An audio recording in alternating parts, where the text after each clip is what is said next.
On this channel, I love to talk about geopolitics, which is the interaction between geography, how the Earth is shaped, and politics, how people and countries interact with each other.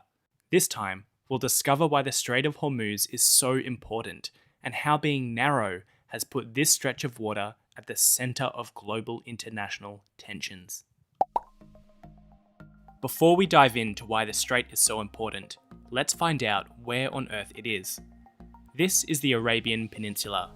On one side of the peninsula, the Arabian Sea is connected to the Mediterranean by the Red Sea, which runs between the peninsula and the continent of Africa and joins the Mediterranean Sea here through the Suez Canal. On the other side of the peninsula, the Arabian Sea runs into the Gulf of Oman, which is connected to the Persian Gulf.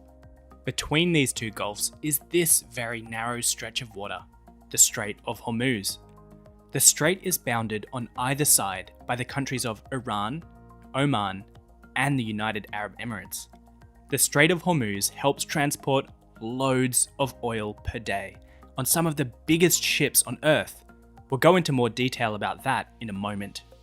Because of how narrow the strait is and the volume of oil that is transported through it, the Strait of Hormuz is the world's most important choke point for the transport of oil.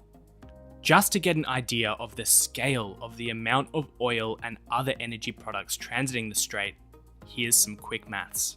In 2018, the average number of barrels of oil and other petrol liquids passing through the strait was about 21 million barrels per day.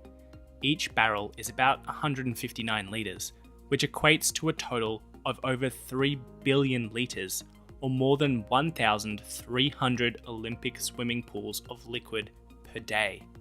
This is about 21% of the entire world's daily petrol consumption.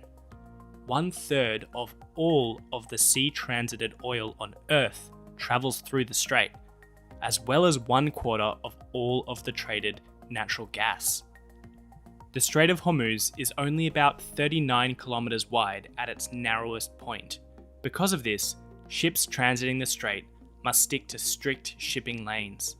Despite its narrow width, the Strait of Hormuz is deep enough to accommodate the largest ships on Earth, the epically named Very Large and Ultra Large crude carriers. Large ships exiting the Persian Gulf via the Strait of Hormuz have to participate in a carefully choreographed dance. The first shipping lane starts in the territorial waters of Iran. It then passes between 3 islands, which are currently administered by Iran but claimed by the UAE. Next, our supertanker must pass into Omani territorial waters to transit the narrowest shipping lanes in the narrowest part of the strait. Once through the strait, there are more shipping lanes in the Gulf of Oman that can take ships back into Iranian territorial waters. We've talked about how the Persian Gulf is connected to the Mediterranean Sea via the Strait of Hormuz, but actually in 2018, about 76% of the crude oil transmitted through the strait headed the other direction, to Asia, and most of that went to only 5 countries: China, India, Japan, Singapore, and South Korea.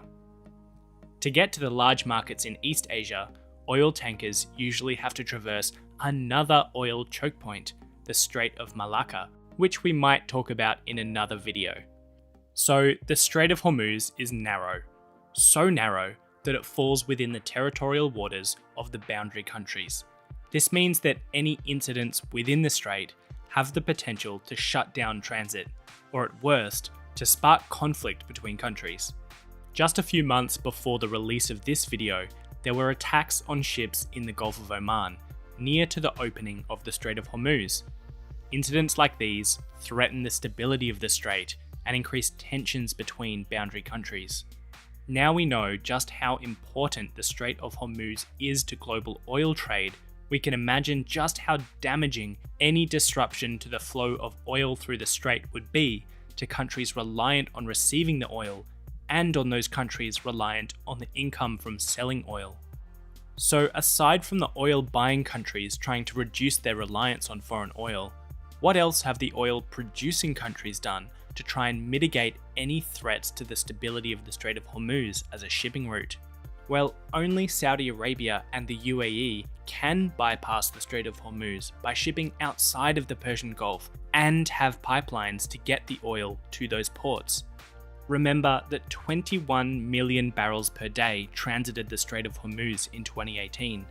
Saudi Arabia has the East-West pipeline that can transport up to 5 million barrels per day to its port on the Red Sea. Although in 2018, this pipeline was only used to transport 2 million barrels per day. It also has a natural gas pipeline, which can transport the equivalent of 300,000 barrels per day. The UAE has the Abu Dhabi crude oil pipeline to transport oil directly to the Gulf of Oman, which can pump up to 1.5 million barrels per day, but was only used for 600,000 barrels per day last year.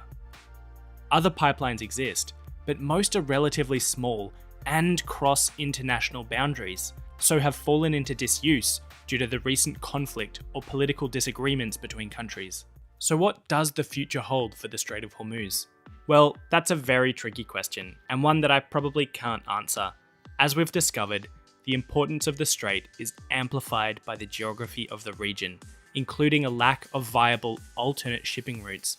But it's also important to acknowledge that the strait is fully integrated into the territorial waters of various countries, meaning that the politics of the region affects the stability of the strait as a shipping route.